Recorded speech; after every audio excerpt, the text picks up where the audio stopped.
Assalamualaikum warahmatullahi wabarakatuh.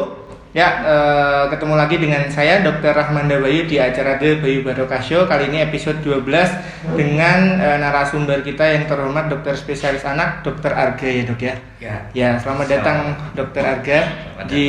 Terima kasih sudah berkenan hadir dok di studio Umi Barokah. Ya, jadi sesuai yang kita umumkan kemarin atau kita posting kemarin di Instagram, kita akan membahas tentang kurang lebih tentang kegawat daruratan anak supaya orang tua atau pengasuh lebih paham terhadap kondisi-kondisi yang membuat anak harus segera dibawa ke rumah sakit. Sebelumnya ini Instagramnya live dok.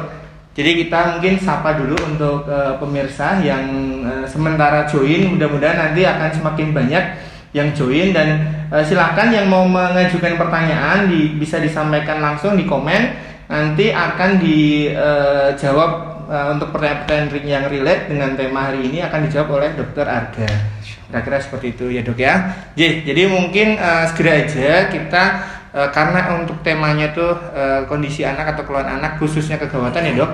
Mungkin kita bahas secara umum dulu dok supaya pemirsa paham sebenarnya yang dimaksud kegawatan atau kegawat daruratan itu seperti apa dok? Iya. Terima kasih ya. Iya, monggo dok. Assalamualaikum warahmatullahi wabarakatuh. Waalaikumsalam warahmatullahi wabarakatuh. Terima kasih sudah diundang ke acara luar biasa ini. Iya, siap dok. Ya, tema kali ini kan kita akan bahas tentang kegawatan pada anak ya. Iya dok. Ya. Penjelasan pertama dulu kita masalah istilah dulu tentang kegawatan pada anak. Di bahasa Inggrisnya, jadi kegawatan pada anak itu kita nyebutnya emergency. Iya dok. Kasus-kasus apa yang dikatakan emergency? Sebenarnya ada dua. Yang pertama dia harus sifatnya gawat. Iya dok. Dan yang kedua sifatnya darurat. Iya. Yang pertama kegawatan itu sifatnya dia harus mengancam jiwa. Oke. Yang darurat itu yang harus segera diatasi. Jadi emergency itu gabungan dua sifat itu. Jadi dia harus segera diatasi, kalau tidak bisa mengancam jiwa. Kalau cuma salah satu, contohnya kasus-kasus yang dapat menyebabkan kematian banyak kan, tapi tidak termasuk yang darurat. Contohnya kayak kanker otak, itu kan bisa menyebabkan kematian tapi tidak darurat. Ada kasus-kasus sebaliknya ya, kasus-kasus yang darurat yang harus segera diatasi tapi dia tidak mengancam jiwa. Banyak itu contohnya, misalkan harus segera dibawa ke rumah sakit, atau harus segera diatasi kalau tidak menjadi cacat tangannya, misalkan habis kecelakaan, itu sifat-sifatnya darurat. Makanya kalau emergency di bahasa Indonesia kan itu harus ada dua kata itu, kegawatan dan darurat. Jadi habis ini monggo silahkan mau kita istilahnya kegawat daruratan atau emergency. Oh iya dok, siap. Jadi ternyata memang karena tadi dokter Arga menyampaikan asal bahasanya kan dari bahasa Inggris emergency. Itu harus mengandung dua aspek itu ya dok ya. Kalau di bahasa Indonesia kan kegawatan atau kegawatan dan kedaruratan, atau kita nyebutnya kegawat daruratan ya dok ya. Mungkin kalau untuk hari ini ya supaya bisa lebih dipahami, kita nyangkut dua aspek tersebut, kira-kira gimana dok? Siap. Karena kemarin kalau di judul memang saya tulis sebatas kegawatan. Nah, berarti ternyata yang dimaksud kegawatan itu sebatas mengancam jiwa. Tetapi karena tidak ada aspek kedaruratan, sehingga makna kegawatan itu tidak harus segera ditolong gitu ya. Tapi ya supaya lebih tidak rancu dan lebih menyeluruh, kita memakai istilah kegawat daruratan. Oke, mungkin bisa dilanjut dok kaitannya dengan tadi kan dokter Arga sudah secara umum. Nah sekarang pada anak atau bayi mungkin, nah itu kira-kira apa-apa aja kondisi yang secara umum itu mewakili kondisi kegawat daruratan. Kegawatan daruratan pada anak ya. Kegawatan daruratan. Siap dok. Ya. Mungkin biar lebih enak karena kita penontonnya banyak orang masyarakat ya. Mungkin saya akan membagi tipe-tipe kegawatan darurat pada anak. Jadi intinya banyak sekali kasus-kasus yang dikatakan emergensi pada anak. Mulai dari emergensi di bidang nafasnya atau jantung atau sistem pencernaan, masing-masing itu ada emergensinya sendiri-sendiri. nanti akan kita habis ini mungkin kita akan bahas lebih detail ya, bagi-bagi aja. Ada kasus-kasus emergensi pada anak yang sering, paling sering itu yang masuk ke IGD kita, itu adalah kasus-kasus yang berhubungan dengan nafas. Oh iya dok. Ya, sesak nafas. Terus atau malah yang tidak bernafas sama sekali, atau kita nyebutnya henti nafas. Terus kemudian kegawatan yang berhubungan dengan kesadaran. Biasanya anaknya penurunan kesadaran, nggak mau melek, nggak bubuk terus, gitu. Itu juga sering masuk ke IGD kita. Dan kegawatan yang seperti kejang itu juga sering masuk ke IGD. Ada kasus-kasus pembagian yang kedua kita, kasus-kasus emergensi yang biasanya orang tua nggak ngeh, atau mungkin kasus-kasus yang sebenarnya ada suatu kondisi, cuman untuk dikatakan itu emergensi atau enggak, itu perlu pemeriksaan lebih lanjut. Contohnya diare. Diare itu bukan emergensi, cuman komplikasi dari diare, dehidrasinya itu yang bikin emergensi. Sehingga kalau Bapak Ibu sekalian punya kagungan putros yang diare, ya nanti dilihat dulu apakah ada tanda-tanda dehidrasi atau enggak. Nanti akan kita bahas lebih lanjut. Siap. Berarti kira-kira itu ya dok ya, istilahnya yang mewakili kondisi-kondisi yang sering, kegawat daruratan pada anak yang sering dari pengalaman dokter Arga datang ke UGD dok ya, untuk orang tua yang mengantar anaknya. Nanti kita akan bahas satu persatu ya, kurang lebih dengan kasus-kasus yang mewakili tadi yang seperti yang disampaikan dokter Arga. Mungkin ini dok, kalau yang perlu diketahui orang tua atau pengasuh itu kan kaitannya dengan yang dokter sampaikan tadi mungkin agak luas ya, tapi secara umum tanda-tandanya itu seperti apa dok untuk kondisi-kondisi kegawat daruratan itu tadi dok? Berarti bahas satu-satu dulu ya? Boleh dok, nanti ya saya titip aja, nanti kalau Bapak Ibu melihat putranya, yang pertama nanti tentang sesak nafas dulu ya. Itu satu-satunya paling sering yang menyebabkan anak emergensi dibawa ke IGD, dan kadang-kadang kita ketemu pasien-pasien yang anak-anak yang sudah terlambat, sudah berat karena tertolongnya orang tua terlambat untuk mengetahui. Yang pertama adalah sesak nafas. Sesak nafas itu kalau dari medis, kalau dari dokter anaknya itu kapan kita sebut sesak nafas itu kalau ada gangguan pertukaran oksigen di dalam paru-parunya. Biasanya kalau gampangnya itu anak-anak akan terlihat seperti kayak orang ngos-ngosan. Orang ngos-ngosan. Ini bedanya sesak nafas pada anak sama dewasa. Kalau di dewasa itu kita nyebutnya adalah gejala dyspnea. Dyspnea itu perasaan untuk ambil nafas itu tidak puas. Kan kadang-kadang kita sering kayak ngeluh gitu, menghela nafas. Nah itu kan pada orang dewasa itu perasaan tidak puas untuk ambil nafas. Tapi pada anak-anak itu jarang sekali. Lebih seringnya kita ketemu anak-anak yang sesak nafas itu tipenya yang kayak anak-anak ngos-ngosan. Nafasnya cepat gitu ya dok? Ya, nafasnya cepat, ngos-ngosan, cepat. Yang paling gampang dilihat lagi adalah hidungnya kembang kempis. Oke dok. Itu tanda awal kalau ada anak sesak nafas. Jika ketemu seperti itu, segera bawa ke IGD. Apapun penyebabnya, kalau muncul seperti itu, lebih baik segera dikasih oksigen. Makanya harus segera dibawa ke IGD.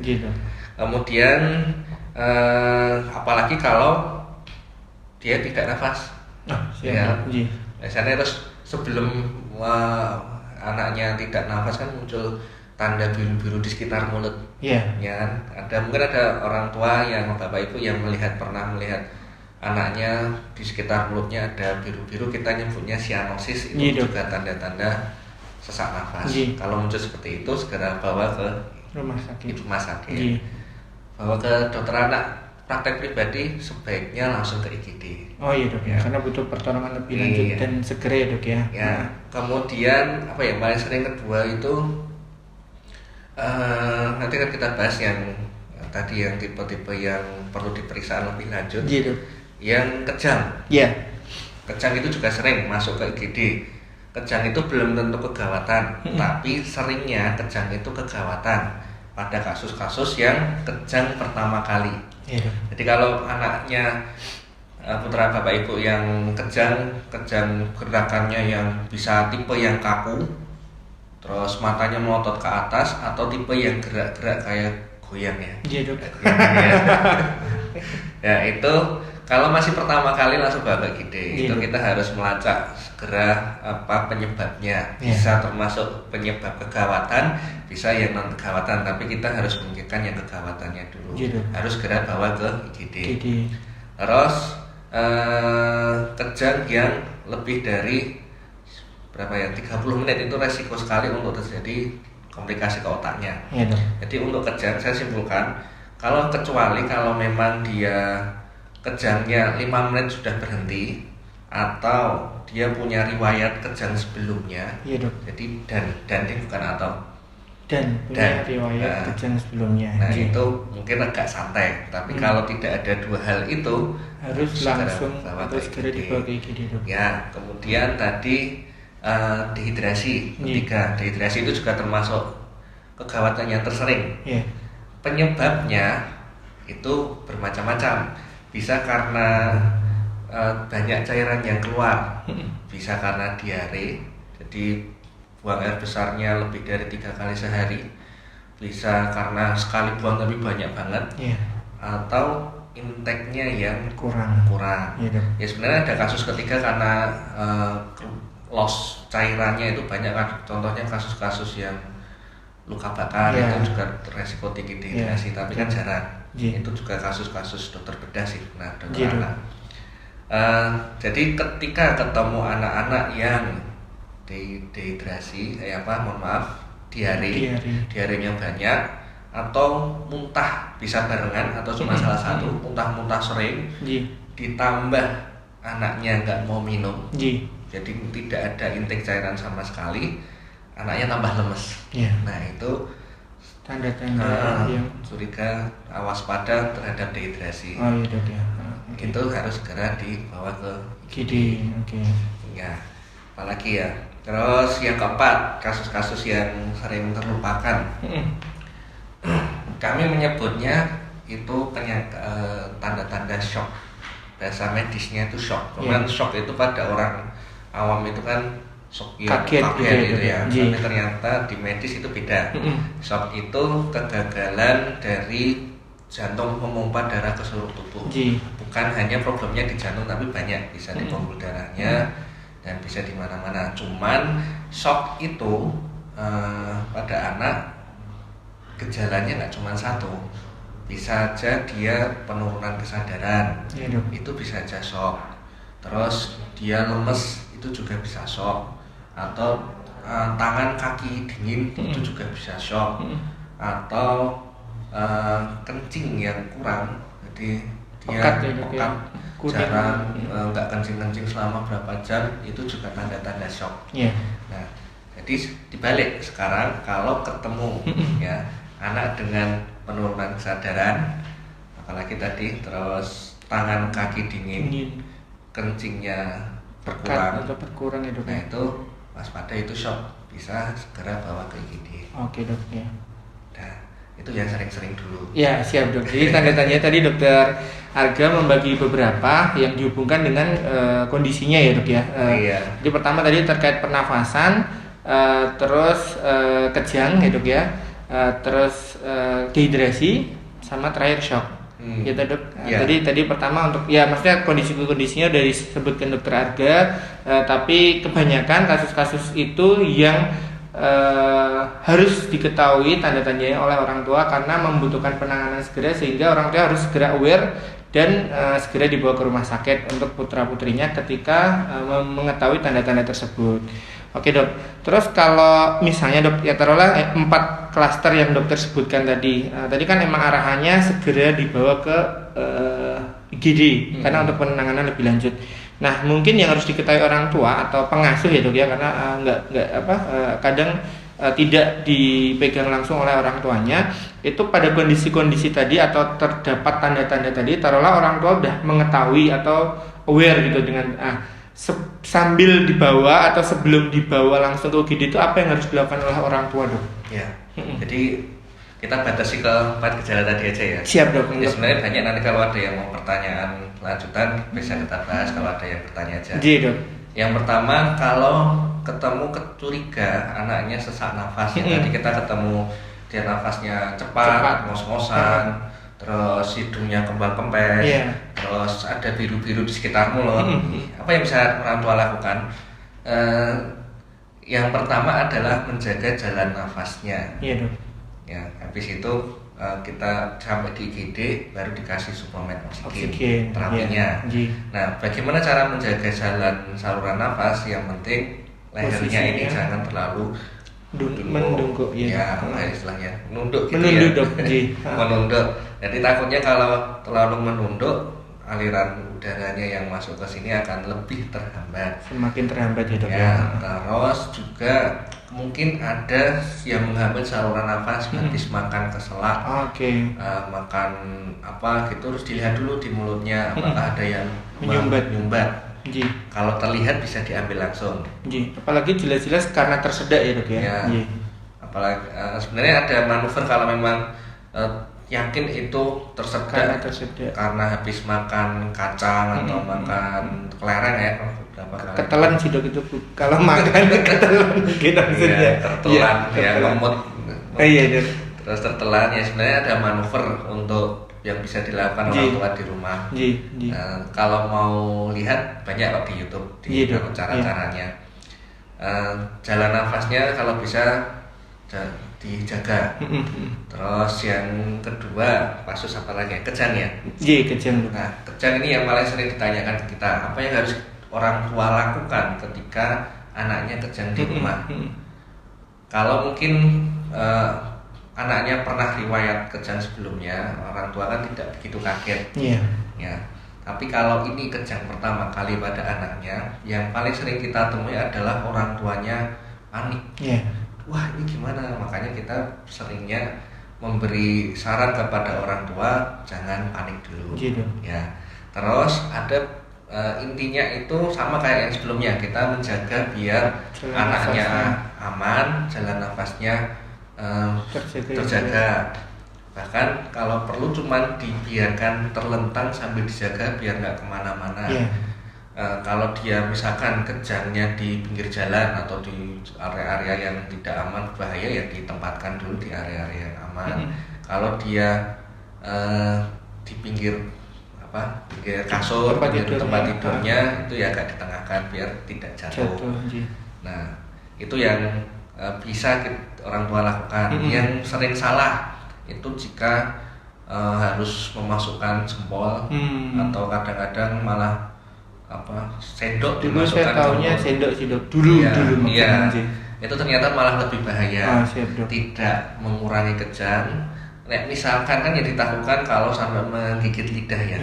Sebenarnya pengalaman saya pribadi itu jarang sekali.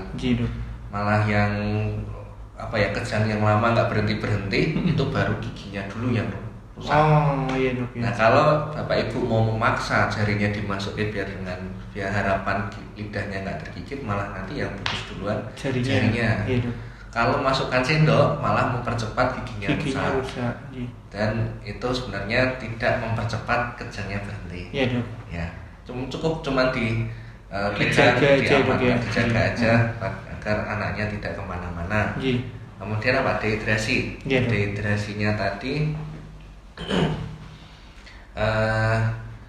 kalau terus muncul bapak ibu muncul tanda-tanda dehidrasi, ya bisa dilakukan memberi minum.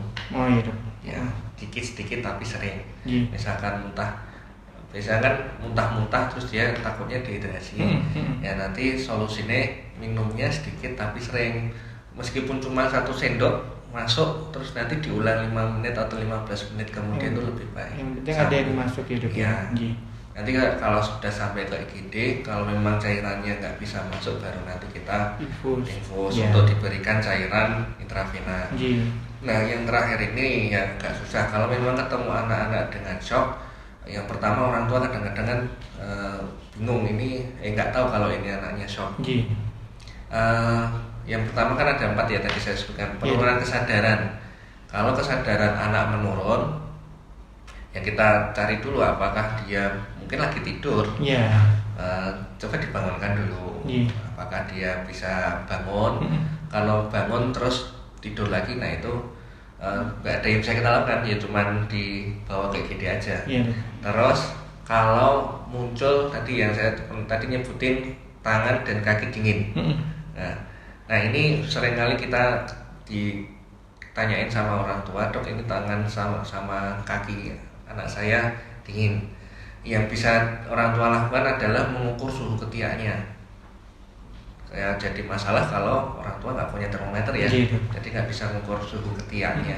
Kenapa kok ketiak? Karena kita patokannya yang paling jarang berfluktuasi dengan suhu lingkungan itu adalah ketiak. Lebih valid lagi di mulut atau suhu lewat duburnya. Tapi pada anak kecil lebih bahaya, makanya kita patokannya di dokter anak adalah suhu ketiak. Nah, kalau tangan kaki dingin dan suhu ketiaknya dingin, berarti suhu lingkungannya itu yang dingin. Ya kan? Nanti di dalam tubuhnya dia dingin dan makanya tangan dan kakinya dingin. Tapi kalau suhunya normal atau juga ini berarti kalau suhu badannya normal, tangan kakinya dingin, berarti kemungkinan karena lingkungannya yang dingin.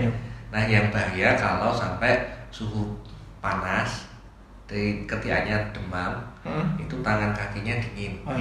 Ini bisa saja normal kalau tanda-tanda shocknya yang lain itu nggak ada.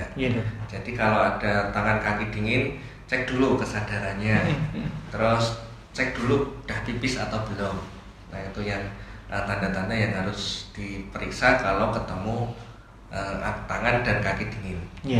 Nah kalau memang anaknya tangan kaki dingin, demam, terus kesadarannya menurun, apalagi kencingnya makin jarang, nah itu tanda-tanda shock dan harus segera dibawa ke IGD. Yang bisa dilakukan orang tua apa? Yang paling memberi minum, karena yang biasa kita lakukan di IGD adalah pemberian cairan dulu. Kalau memang nggak bisa pemberian minum, nanti baru di IGD yang bisa kita kasih. Jadi untuk shock ini memang lebih kompleks ya dok ya, karena tandanya beragam yang walaupun satu sama lain berhubungan, tapi ya itu tadi dok, kadang orang tua nggak aware ya, atau nggak menyadari kalau itu sebenarnya kondisi-kondisi yang arahnya ke shock dengan penurunan kesadaran atau dingin dari akral kaki dan tangan tadi. Oke. Jadi itu yang tadi perlu diketahui orang tua, dan memang pada kondisi-kondisi tersebut itu jelas mutlak anak harus segera dibawa ke UGD ya dok ya, untuk mendapatkan pertolongan lebih lanjut. Terus ini dok, mungkin secara yang dokter sering temui juga di UGD atau di pasien itu ada nggak sih dok kondisi-kondisi kegawatan atau kegawat daruratan dok, mohon maaf, yang itu sering terabaikan oleh orang tua, yaitu tadi mungkin tadi udah sedikit disinggung, tapi monggo dok mungkin supaya yaitu jangan sampai ketika terjadi seperti itu orang tua mengabaikan karena belum tahu gitu dok. Iya sih. Yang paling bahaya dan sering ya cuma shock sama dehidrasi dok, atau yang penurunan sadaran. Siap dok. Ya jadi kadang-kadang orang tua anaknya rewel, bayi ya, rewel dari pagi sampai sore, terus kok habis itu anaknya sudah tenang tidur, tapi tahu-taunya ternyata anaknya penurunan sadaran. Ya gimana sih kita aware-nya, apakah yang membedakan anaknya ini tidur atau penurunan kesadaran? Cara paling gampang kan ya dibangunkan kan. Kalau dia bangun ya udah berarti bukan penurunan kesadaran. Tapi kalau tidak bisa bangun sampai dicubit kok nggak bisa bangun, berarti itu curiganya penurunan kesadaran.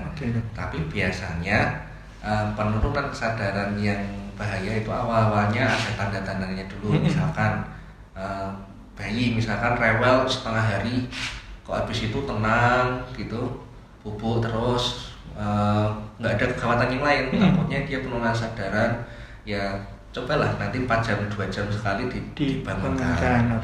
Atau mungkin tanda awalnya dia ada demam, demam sebelumnya demam tinggi, terus dia bubuk, kok bisa dibangunkan. Bisa ya, nanti cobalah 4 jam berikutnya dibangunkan gimana kabarnya sambil menengok keadaannya. Oke dok. Gitu. Terus yang kedua yang sering diabaikan ya tadi yang shock ya. Kencingnya jangan lupa dilihat kapan kencing terakhir, terus tangan kaki itu dingin atau tidak. Itu yang paling sering menimbulkan apa ya, yang paling sering diabaikan karena ketidaktahuan atau gagal mengenali bahwa itu kondisi gawat daruratan ya dok ya. Iya. Kalau sebaliknya dok, kondisi-kondisi apa yang sering dokter temui itu salah oleh orang tua tuh dianggap kegawatan atau kegawat daruratan, padahal sebenarnya ya bukan ditunda sih, tapi tidak darurat gitu maksudnya dok. Ya apa ya, demam biasanya, demam tinggi. Oh iya dok. Ya beberapa sih kita ketemu demam tinggi, padahal itu demamnya pun sebenarnya tidak masalah kecuali ada riwayat kejang. Oh iya dok. Terus kita sering ketemu ditanyakan, dok ini kok anak saya nafasnya gruk-gruk. Terus saya periksa cuma normal, bukan kegawatan juga. Okay. Terus kita juga pernah ketemu nyeri perut ini loh. Nyeri perut itu ada yang kegawatan tapi seringnya enggak. Biasa karena habis makan pedas gitu. Atau mungkin dia anaknya punya riwayat gastritis atau mah, itu biasa menyebabkan nyeri perut. Itu kadang-kadang orang tua khawatir sekali kalau anaknya sakit perutnya gitu ya, dok, ya, atau takutnya. usus buntu. Terus ya meskipun ada tipe nyeri perut yang kegawatan, ya nanti kalau ada kesempatan kita bahas tentang nyeri perut. Siap, kemudian yang jarang sih ada yang ngeluh BAB-nya keluar darah. Itu juga ya bukan kegawatan darurat juga, bukan emergensi, karena itu juga nanti ya memang harus mondok, cuman tidak emergensi. Terus apa lagi ya, demam, kejangnya tadi saya sebutkan, kalau memang dia punya riwayat kejang sebelumnya, contohnya memang dia punya penyakit epilepsi, terus dia kejang lagi yang kurang dari 5 menit itu sudah berhenti, itu juga bukan kegawatan. Oke dok. Gitu ya, banyak kok yang lain-lainnya juga sering. Iya. Ya mungkin tetap aja, tapi tidak ada salahnya untuk segera ke rumah sakit ya, mungkin ke dokter spesialis anak atau ke UGD pun ya, kadang namanya orang tua ya dok ya. Cuman paling enggak orang tua tuh paham sehingga tidak malah panik terus jatuhnya malah membahayakan gitu ya dok ya. Oke, mungkin kurang lebih itu ya dok ya. Tadi dari dokter Arga udah menyampaikan. Nah mungkin kalau pada bayi dok, ada nggak kondisi-kondisi kegawat daruratan yang spesifik yang itu pada bayi? Maksudnya kan kalau tadi kan kita ngomongin anak itu kan mulai dari anak lahir sampai ini, tapi pada bayi baru lahir itu ada kondisi-kondisi tertentu yang harus diketahui. Kayak misalnya kalau saya membayangkan tuh saya kuning gitu dok, itu ada kondisi-kondisi tertentu yang itu memang jatuhnya kegawat daruratan nggak dok? Ya sama sih ini tadi, tapi kalau anak bayi itu sebenarnya kalau saya pribadi lebih gampang kita memberi edukasi. Oh gitu. Gejalanya nggak terlalu kompleks. Iya dok.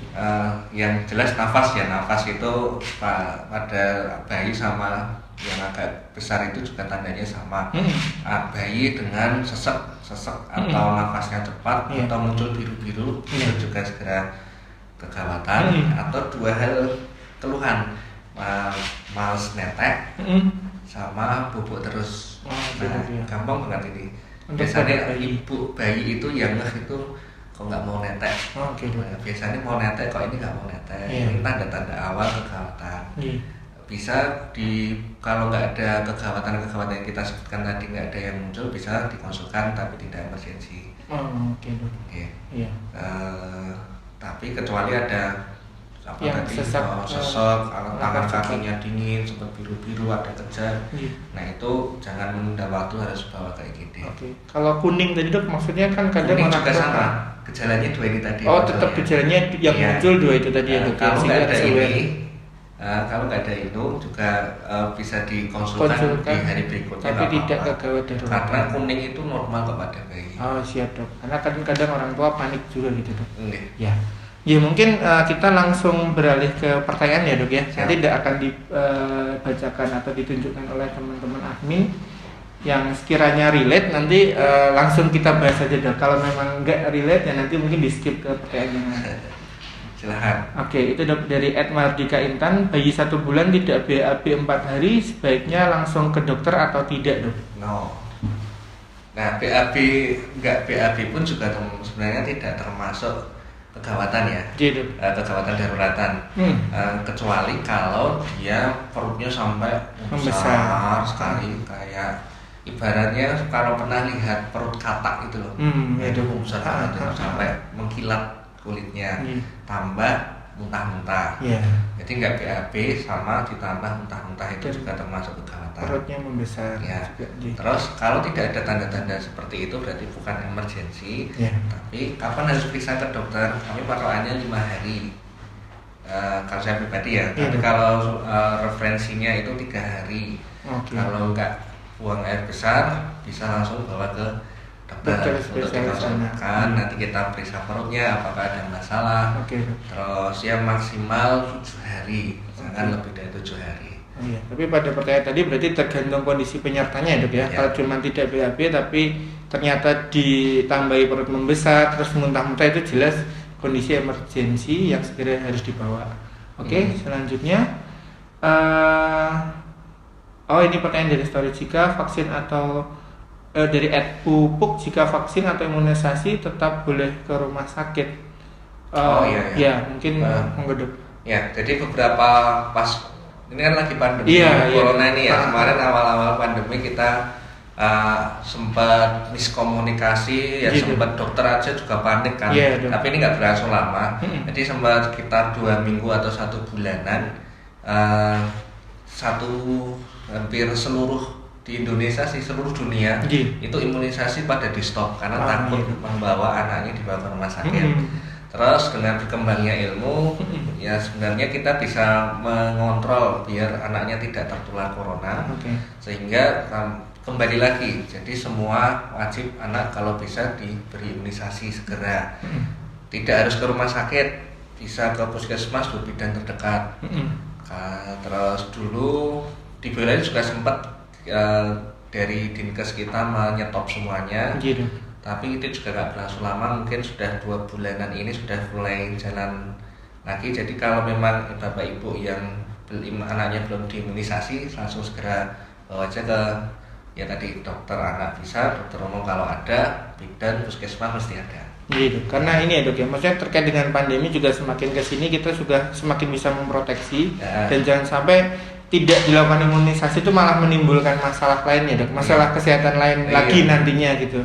Dan mungkin tambahan lagi, jadi kita sudah menerapkan protokol kesehatan protokol kesehatan yang kita sebut sebagai new normal di rumah sakit. Jadi semua anak-anak yang ingin imunisasi kita ada protokolnya sendiri-sendiri. Contohnya, jadi kita pisahkan antara anak yang mau imunisasi sama anak yang dengan keluhan batuk pilek, kita pisahkan. Bisa pisahkan jamnya, pisahkan ruangannya, atau dipisahkan harinya. Nah itu masing-masing lokasi tadi beda-beda protokolnya. Yang penting ada protokol kesehatannya, dipisah pakai APD, terus physical distancing itu sudah dilakukan. Ya mungkin di Rumah Sakit Muhammad Barokah juga kita akan melayani vaksin dengan dokter spesialis sana, dengan dokter Arga juga. Kita juga sudah menerapkan kurang lebih yang dokter Arga sampaikan. Intinya sih insya Allah kalau orang tua dan anak berkunjung ke rumah sakit, khususnya tadi pertanyaannya untuk vaksin ya dok ya, semua prosedurnya sudah dilakukan, screening dilakukan juga, sehingga harapannya sangat mengurangi resiko untuk terjadinya atau penularan COVID itu ya dok ya, sehingga orang tua tidak semakin takut gitu untuk ke rumah sakit. Selanjutnya membawa anak dari Ed Sandris, membawa anak ke dokter setelah demam selama 3 hari, apakah itu masih berlaku di masa pandemi ini? Ya mungkin itu kurang lebih sama sih dok, karena kan dulu kan patokannya mungkin 3 hari gitu kalau anak demam. Ya itu dari pemahaman yang penanyanya tadi, gimana dok? Ya benar. Ya sekarang sudah kembali lagi kita ke demam, anak dengan keluhan demam itu juga sudah bisa ke dokter, dan nggak harus 3 hari. Misalkan demam hari pertama pun kalau mau dikonsultkan ke dokter anak Bisa. Biasanya itu demam yang hari pertama yang tinggi atau anaknya punya riwayat kejang demam. Oke, Dok. Itu saya sarankan demam hari pertama periksa ke dokter atau demam hari kedua. Cuman kalau demamnya cuman semar-semar, nggak ada gejala berat lainnya, itu ya bisa nunggu sampai minimal demam hari ketiga. Sambil diberi penurun panas. Ya, di rumah bisa diberi penurun panas dulu, diobati dulu. Karena seringnya itu mungkin dari 10 anak yang dengan demam itu dari 8 itu sembuh sendiri tanpa perlu ke dokter. Oh, iya, Dok. Ya, cukup kasih turun panas saja. Iya, Dok. Siap. Oke, terus selanjutnya itu dari itu ad-nya apa? Maksudnya neku Mas? Oh, enggak ada ya? Ya. Langsung kedatang IGD daripada nunggu ke poli anak karena dari poli anak kuota penuh. Oh, ini Dok, mungkin apa namanya tadi pertanyaannya itu mungkin skip dulu aja yang lain dulu. Aku paham. Oh, Ji, monggo Dok, kalau kira-kira paham maknanya. Jadi kasus-kasus yang emergensi. Yeah. Jadi IGD itu dikhususkan untuk menangani kasus-kasus yang emergensi. Jadi kalau memang Bapak Ibu mengira anaknya adalah termasuk kasus emergensi, ya bisa langsung ke IGD, nggak usah ke poli. Oh, iya, Dok, dengan pemahaman tadi ya, Dok ya. Bahkan kalau dia bukan emergensi, sebenarnya IGD pun kalau tidak ada, misalkan nggak ada jadwal dokter poli anaknya atau poli anaknya penuh, bisa berpindah ke IGD. Tapi nanti yang menangani adalah dokter umum. Oh, ya, untuk awalannya, Dok ya. Dokter umum kalau di IGD. Cuman itu bukan kasus-kasus emergensi. Nanti efeknya itu ke misalkan kalau ada asuransi. Oh, iya, Dok. Terutama sekarang kan di BPJS ya, era BPJS. Kalau memang bukan kasus-kasus emergensi dan orang tua mengersake ke IGD, bukan kasus kegawatan daruratan, nanti tidak bisa menggunakan BPJS. Oh, iya, oke. Ya, tapi kalau mau umum sebaiknya ya memang kalau bukan emergensi tidak usah ke IGD. Bisa ke poli. Nah, nanti tergantung kalau memang poli anaknya kuotanya penuh, saya kira yang termasuk yaitu ya dokter anak yang udah senior. Iya, Dok. Sebenarnya enggak. Di tempat saya belum ada kuota, tenang aja.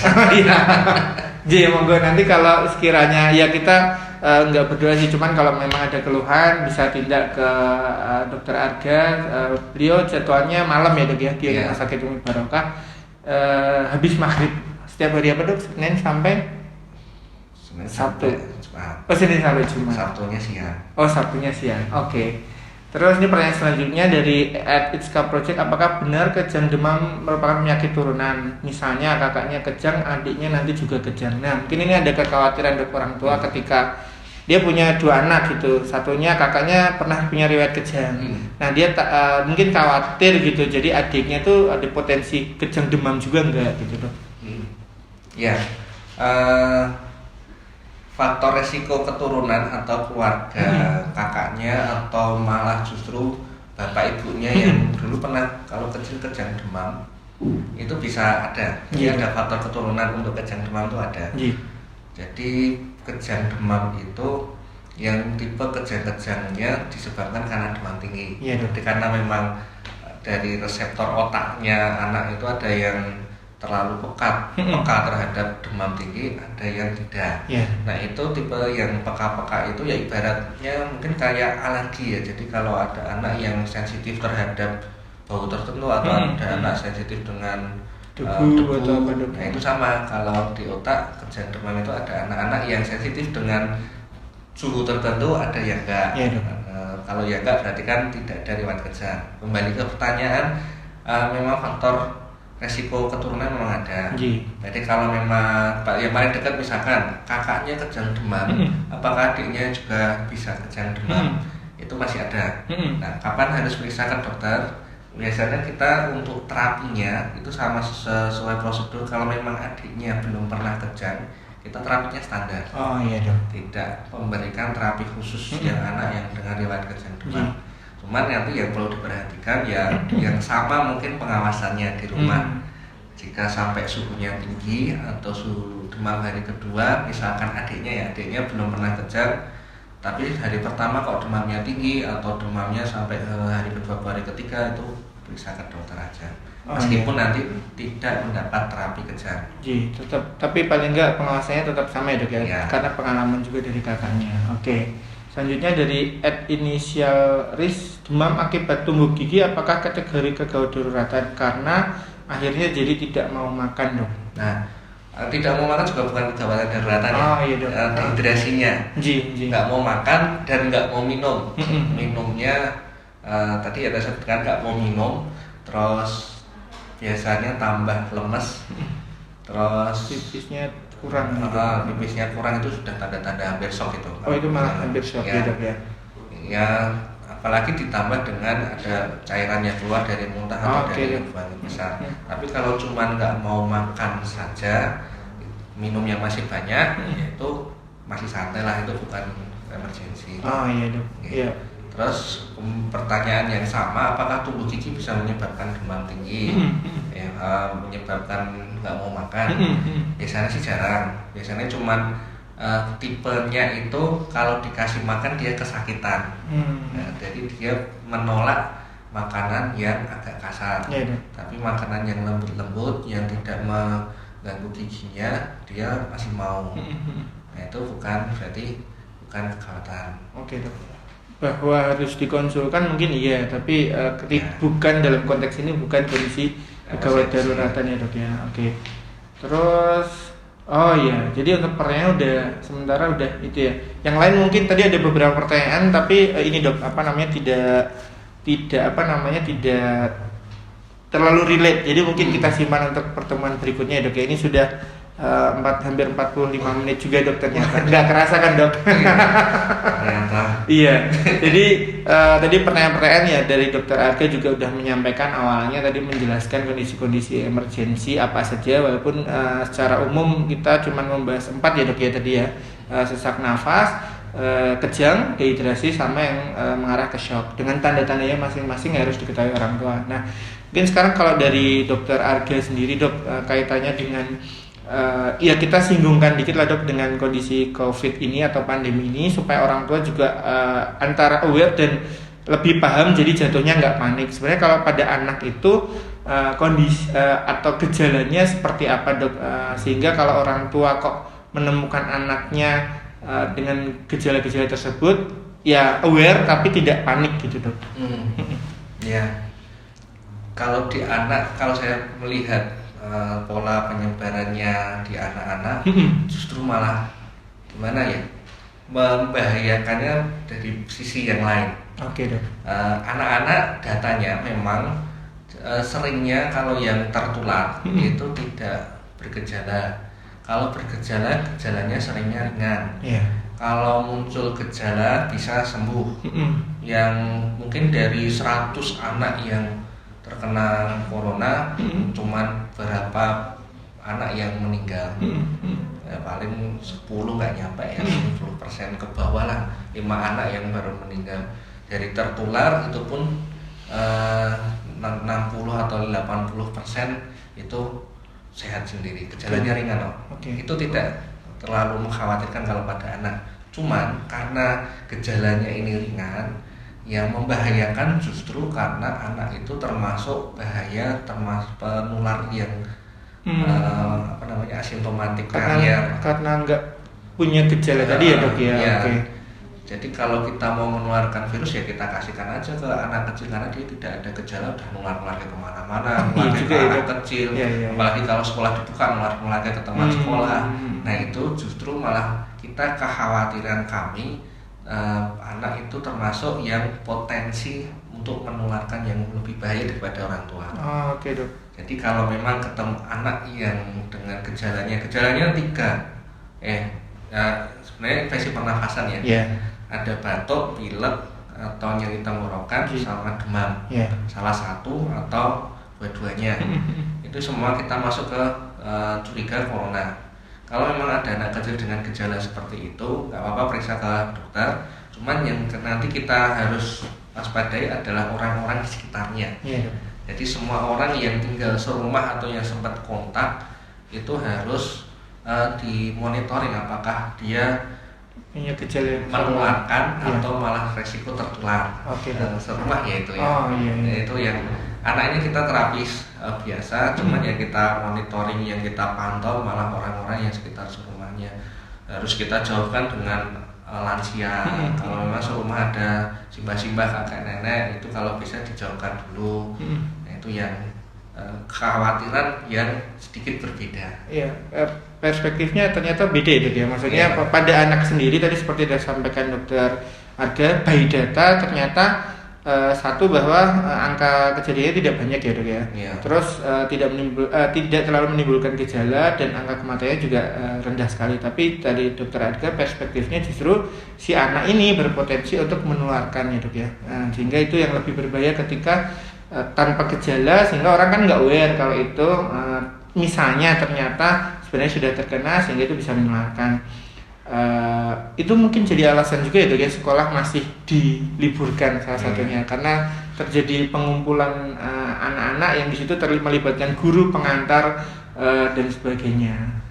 Oke. Ini sebelum kita tutup ada satu tambahan pertanyaan ya dok ya untuk kaitannya dengan mimisan. Elis Haja, apakah mimisan adalah tanda kegawat daruratan yang harus segera ditangani dok? Ya, kalau masih pertama kali sebenarnya bawa ke IGD karena kita harus ngajari dulu. Oh iya dok. Ya, tapi kalau sudah pernah mimisan, itu biasanya bukan kegawat daruratan. Kecuali ibunya panik, tidak tahu gimana caranya menyetop dulu. Nah, itu baru bolehlah ke dokter untuk diajari caranya. Mimisan yang lebih mengkhawatirkan kalau memang caranya sudah benar, sudah di stop benar, sudah di stop pakai disumpel atau dimanipulasi dengan dipijat, dipegang hidungnya. Kalau memang nggak berhenti sampai 10 menit, sebenarnya bukan kegawatan, cuman harus kita lakukan curiga ke penyakit gangguan di darahnya. Jadi itu termasuk gejala ya, bukan emergensinya. Tapi itu tadi kalau memang belum pernah dan orang tua panik ya monggo, nggak apa-apa kalau harus dibawa ke rumah sakit. Untuk pertanyaan lain ada nggak mas? Ini dok, tadi nyambung ke tadi kaitannya dengan COVID tadi ya, seperti yang dokter Arga sampaikan. Nah mungkin terakhir dok, sebelum kita tutup dari dokter Arga, tips-tips atau yang perlu diketahui orang tua untuk menjaga kesehatan putra putrinya dok. Ya maksudnya kan dari tadi kita membahas sakitnya gitu. Nah kan kita harus mengedukasi juga dok pemirsa yang punya putra putri dalam konteks COVID ini ya dok ya. Maksudnya supaya ya walaupun tidak bergejala tapi kan sebisa mungkin kita jaga untuk tidak tertular atau tetap sehat. Nah dari dokter Arga mungkin ada pesan-pesan nggak dok, dan misi istilahnya tips sih, lebih ke tips ke orang tua Anji. Ya banyak sih tipsnya. Mungkin yang relate ke COVID itu aja dok. Kita bagi menjadi kelompokkan. Boleh dok. Jadi penyakit COVID ini kenapa kok bisa menular? Gimana cara kita mencegah? Yang pertama kan ada faktor virusnya sendiri, ada faktor pencegahan lingkungan, sama faktor dari dirinya anak itu sendiri. Ya untuk mencegah penularannya ya sama kayak yang banyak beredar di masyarakat seperti physical distancing, menjaga jarak dengan orang lain. Yang susah itu kan sering main pada anak-anak kecil, meskipun sudah stay at home tapi kalau dengan tetangga masih bermain-main. Itu yang masih harus dipantau sama orang tua. Terus memakai masker, itu kan intinya untuk mencegah biar nggak menulari. Terus banyak tips-tips yang beredar di internet, banyak di YouTube, banyak. Kemudian dari faktor anaknya, ya minim nutrisi sama daya tahan tubuhnya ditingkatkan. Perhatikan gizinya, kalorinya cukup, vitamin, mineral, cairan juga termasuk. Terus aktivitas juga diperlukan loh, meskipun di stay at home tapi harus ada aktivitas fisiknya. Minimal berapa menit sehari atau seminggu berapa kali harus olahraga. Nah itu yang orang tua yang harus mulai merubah kebiasaan yang dirubah itu orang tuanya dulu. Terus nanti juga untuk meningkatkan daya tahan tubuhnya ada rekomendasi baru kita untuk menjemur pagi. Kita butuh vitamin D. Nah itu juga ternyata belum ada penelitiannya tapi lebih direkomendasikan untuk sering banget di Indonesia itu defisiensi vitamin D pada anak. Karena ya berapa menit sehari itu cukup untuk dijemur di bawah sinar matahari. Sekalian untuk aktivitas di luar rumah. Iya.